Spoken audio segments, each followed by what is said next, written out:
বঙ্গোপসাগরের Saint Martin দ্বীপের কাছে মিয়ানমারের যুদ্ধজাহাজ দেখা মানেই হামলার হুমকি নয়। তাই এই ঘটনায় জনগণকে বিভ্রান্ত না হতে পরামর্শ নিরাপত্তা বিশ্লেষকদের। তাদের ধারণা, বিদ্রোহী সশস্ত্র আরাকান আর্মিকে দমনে মিয়ানমার জান্তা সরকারের নতুন যুদ্ধ কৌশলের অংশ হিসেবেই এই যুদ্ধজাহাজ মোতায়েন করা। সম্রাট আনোয়ারের রিপোর্ট।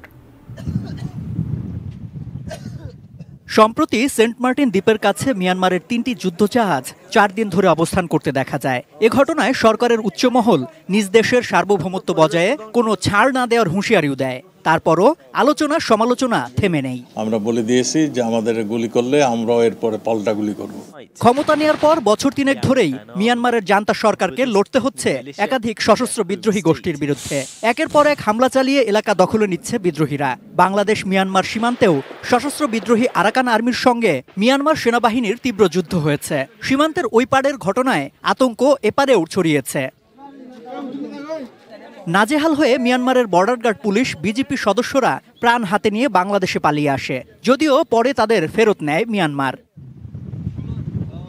সীমান্ত নিয়ে বিরোধ নেই, সেন্ট মার্টিনের মালিকানাও কখনো দাবি করেনি মিয়ানমার। এ অবস্থায় মিয়ানমার জান্তা সরকার বিদ্রোহী গোষ্ঠীদের দমনে যে হামলা শুরু করেছে, সেখানে নৌ সহায়তা কৌশল হিসেবে বঙ্গোপসাগরে যুদ্ধজাহাজ মোতায়েন বলে মনে করেন নিরাপত্তা ও সামরিক বিশ্লেষকরা।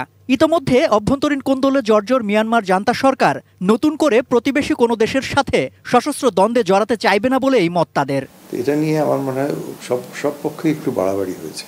যেহেতু স্থলভাগ থেকে তাদেরকে সাহায্য করা যাচ্ছে না, সুতরাং নৌবাহিনীর যেই জাহাজগুলো, মায়ানমারের নৌবাহিনীর জাহাজগুলো এসে তাদেরকে, এটাকে আমরা মিলিটারিতে বলি naval gunfire support, NGFS, naval gunfire support, এবং সেটা যুদ্ধের যে কোনো সময় হয়। অতিরঞ্জিত কিছুতে বিভ্রান্ত না হতে জনগণকে সচেতন থাকার পাশাপাশি অস্থিতিশীল মিয়ানমারের বাংলাদেশ সীমান্ত এলাকা কঠোর নজরদারিতে রাখার পরামর্শ এই বিশ্লেষকের। এটা নয় যে তারা এসেছে আমরা কিছুই অবজার্ভ করি নাই। Visual observation, Naval observation, air observation সবসময় ছিল, থাকবে।